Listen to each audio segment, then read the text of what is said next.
Tuş. Assalamualaikum құрметті көрермендер. Сіздермен бірге мен Айдос. Осы каналдың есімін деп қояйын. Бүгін біз Өзбекстандық пойыз сүреміз. Өткен видеода көрдіңіздер. Қырғызстандық пойыз сүрген болатынмын. Бишкек, Самара дейтін. Енді дәл соның бір жұбы, бірақ Өзбекстандық жұбы. Ташкент, Самараны сүретін боламыз. Мені хабарлап жатыр.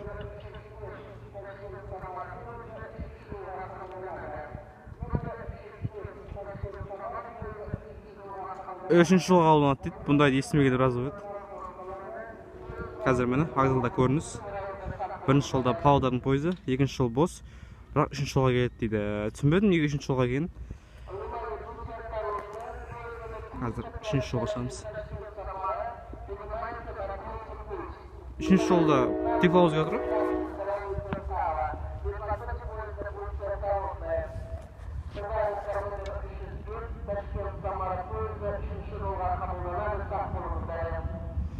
Үшінші жолға қалынады дейді. Бірінші жолда Павлодардың пойызы, екінші жолда тепловозға тұр. Жаңа ғана екінші жолдан Ақтөбенің пойызы жүрген болатын.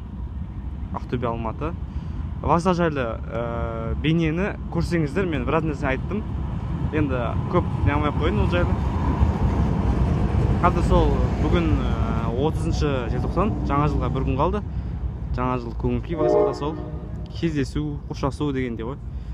Енді студенттер үйіне келіп жатыр дегендей. Яғни универдің алғашқы тоқсаны бітіп, жаңа жыл демалыс алып, студенттер келіп жатыр, қаужы болып жатыр, солдаттар әскерден келіп жатыр. Сондай вокзалда жақсы көңіл-күй негізі. Бірақ жаңа жылдық безендіру деген жоқ біздің вокзалда. Біз неге жаңа жыл тойламаймыз. Өзім де тойламаймын. Тек күнтізбе ауыстырамын. Қазір мына жақтан келу керек пойыз. Мінекей Атырау деймін. Қазір келген кезде түсіретін боламын. Және сол пойыз жайлы бүгін біраз нәрсе айтатын боламын. Кеттік ал. Дәл қазір Ташкент Самара пойызының бағытын ашып отырмын. Міне Ташкент. Көп станцияға тоқтамайтын көрініп тұр. Міне Ташкент, Сарыағаш, Арыс, Темір, Түркістан. Одан кейін мінекей Жаңақорған, Шиелі, Қызылорда, Жосалы. Осылай кете береді. Ақтөбе, Орынбор, Самара. Бишкектің ұқсас. Ал мінекей өзі де келді. Бірақ үшінші жолға тоқтаған қызық болды. Біздің Түркістан вокзалының кемшілігі бізде үшінші жол істелінбеген. Бір мен екі ғана бар. Сондықтан қазір жолаушыларға сәл қиындау ойнап тұр. Көрейік. Мына біздің отандық тепловоз. Міне вагондарын қараңыздар. Сыртын. Қазір бағасын береміз соңында. Енді қарап отырыңыздар. Сыртын мінекей тақпашасы бар. Өзбекстандық екенін сыртынан көрініп тұр. Өзбекстанның туының нақышына келтіріліп серілген. Бұл пойыздың бейнесі менің каналымда бар. Кіріп көре аласыздар. Болмаса сілтемесін қойып қоямын. Мына жерге, осы жерге сілтемесін қоямын. Пойыздың емес, бейненің. Өзбекстан темір жолдары. Енді қазір қиындау ойнап тұр енді. Жинап қойды ғой. Екінші жолға қойса болады ғой. Бізде үшінші жол жоқ. Сондықтан өнерге түсеміз.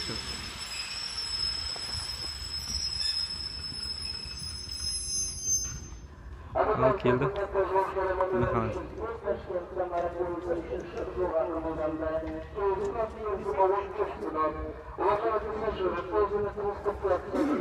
Қазір соңынан басына шейін сүреміз қазір. 15 минут тұрды.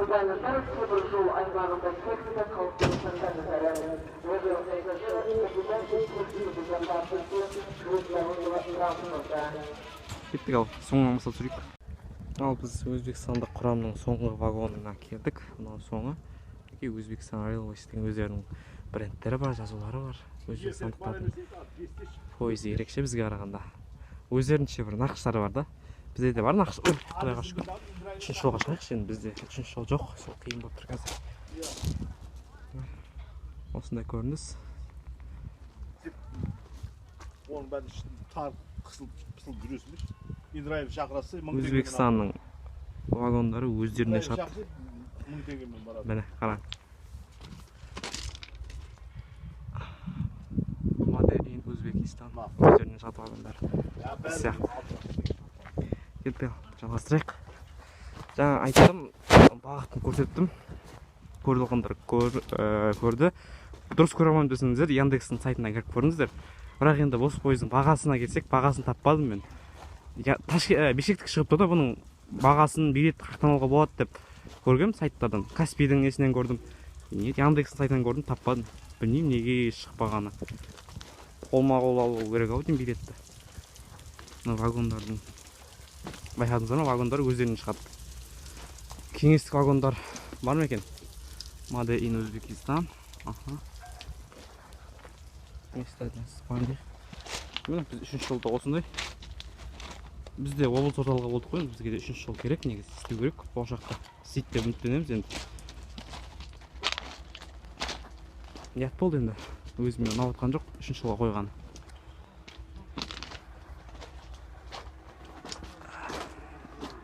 Оның үстіне дұрыс көрінбейді қазір. Кеттім. Не қашқанмын деймін.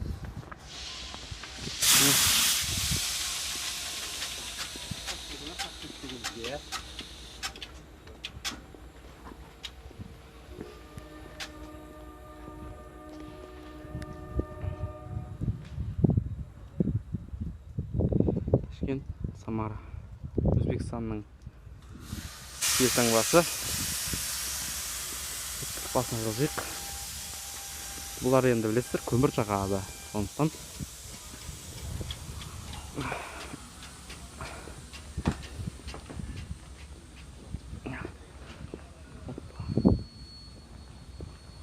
бірақ сыртына арза болдым, білмеймін. Мен ойлаймын, бұл сырты неге таза деп. Бұлар енді Ташкенттен шықты ғой. Ташкентте қатты суық емес, көмірді көп жақпайды. Оның үстіне бұл 3 па Сан сияқты тоқтады. Ары кетсе Сарыағаш, Арыс, Темір, Түркістан, 4 станцияға тоқтады. Келесі есептесек, шекара бекеті 4 станцияда қатты бұлар көмір жаға қойған жоқ. Оның үстіне біз жақ жылы ғой. Қатты суымайды біз жақта Түркістанда. Жаңа жылдың өзінде қар жоқ міне. Өткен бейнеде қар болып еді. Мында қар жоқ. Сол үшін де ойлаймын тазалап келіп жатқаны. Егерде солтүстік өңірден келетін пойыздар болса, кәдімгі сатылас қой, өйткені ояқта пойызды көп жағады, көмірді көп жағады. Енді сол себепті таза сырты. 9-ші вагон.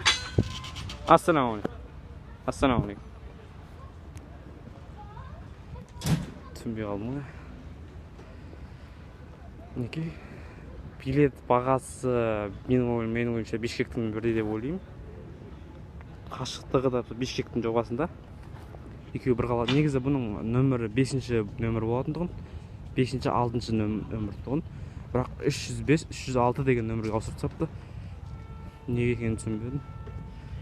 Осы пойыз көрген кезде орыстарды көп байқаймын. Ассаламағалейкум. Орыстарды көп байқаймын.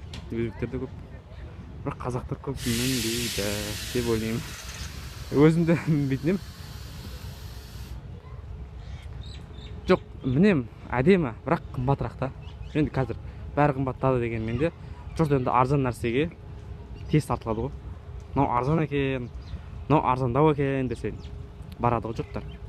Қымбатты өйткені шетелдің пойызы енді. Шетел демей ақ қояйын, көрші елдің пойызы деген ғой енді.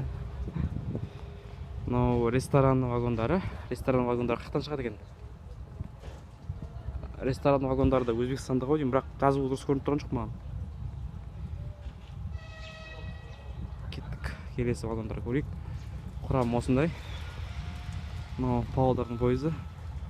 Бұлар солтүстіктен келеді, бұлар көмір жағады. Мына вагон бір әдемі екен. Түсіністікпен қарайық, бірақ олар да көмір жағады. Бұлар шыққан енді Самараға дейін қалай болып баратынын білмейміз енді. Көреміз бұйырған.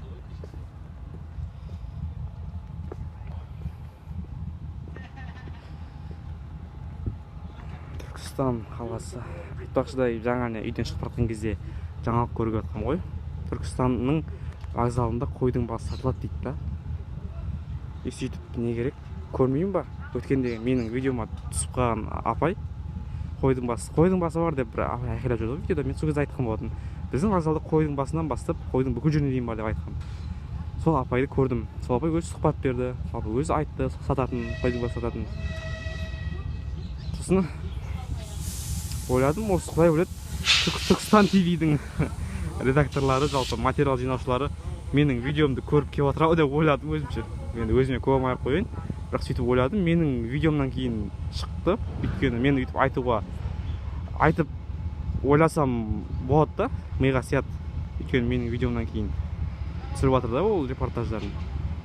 Сол себепті рахмет сіздерге де Түркістан ТВ арнасына. Түркістан ТВ біздің жергілікті арнамыз. Соңғы жылдары қатты дамып кетті. Біздегі телевидение саласы, оның үстіне бізде медиа орталық бар. Керемет түсірілімге арналған керемет жерлер бар. Қала дамып жатыр. Сондықтан Түркістан ТВ арнасы рахмет сіздерге.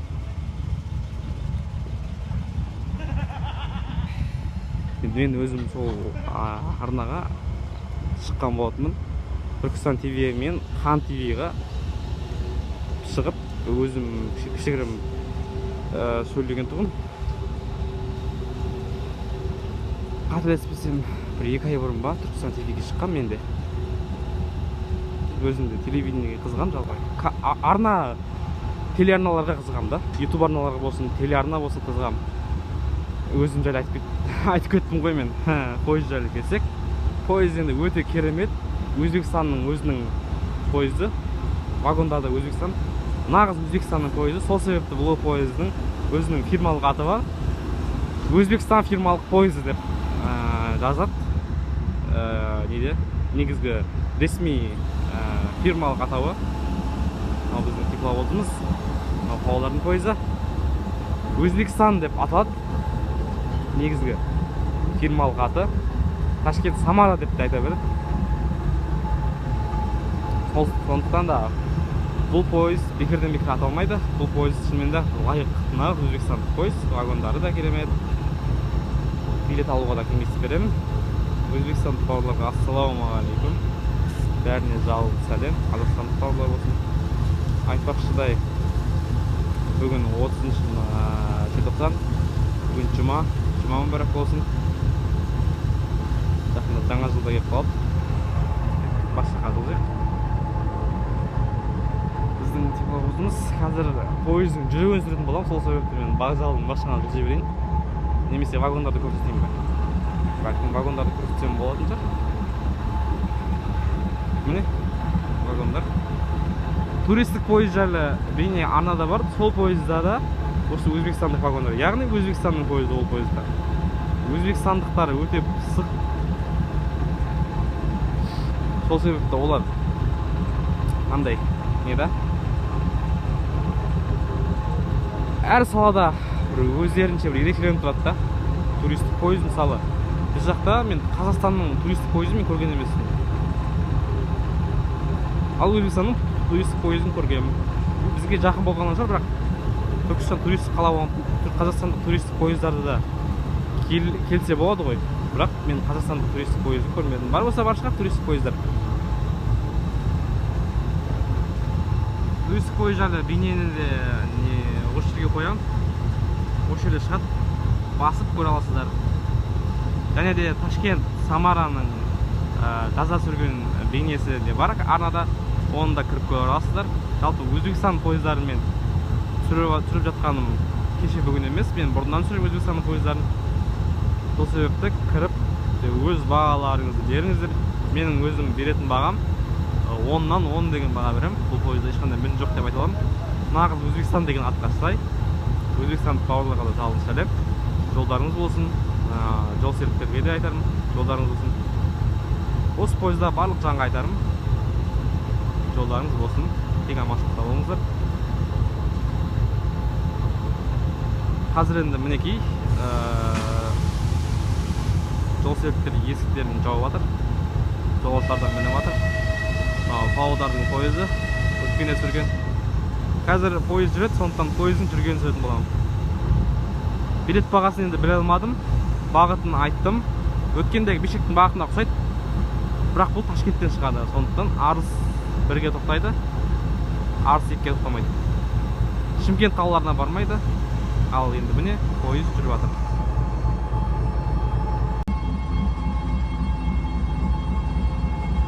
Жолдарыңыз болсын.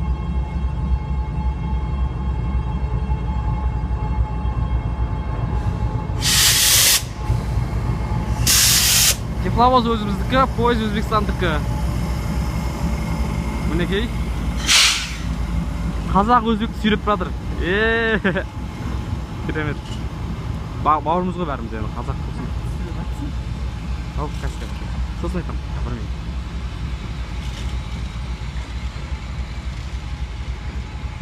Ташкент, Самара.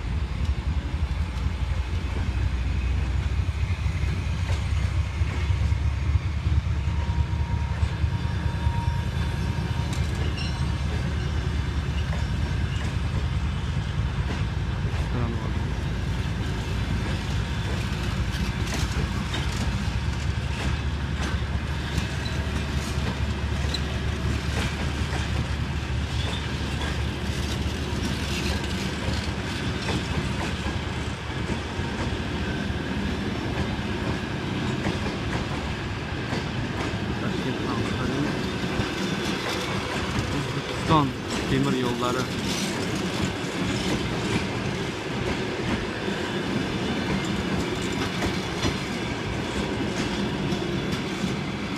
Жақсы Өзбекстан. Ал бейне бітті, осымен аяқталды. Қайттық үйге. Жаңа сәл бір қолайсыздық болып қалды, кешірім сұрайын, сөйлеп отқан кезінде менен аяқ астынан сұрақ қойып жүрді. Павлодардың пойызы. Енді сіздерден сұрарым, енді келесі қандай пойыз жайлы осындай ақпараттық видео түсірейін, сол жайлы комментке жаза кетсеңіздер, сіздердің пікірлеріңізге мен құлақ асып, кез келген пойыз жайлы ақпараттық видео дайындаймын. Керек болса ішіне кіріп көрсетемін. Сол себепті комментарияға өздеріңіз көргілеріңіз келетін, жалпы білгілеріңіз келетін, бағасын білгілеріңіз келетін бір пойыздар жайлы жаза кетсеңіздер, мен сол пойызды барып осындай кішігірім ролик қылып түсірем, ақпараттық қылып. Сіздер күтем. Жақсы, сау болыңыздар.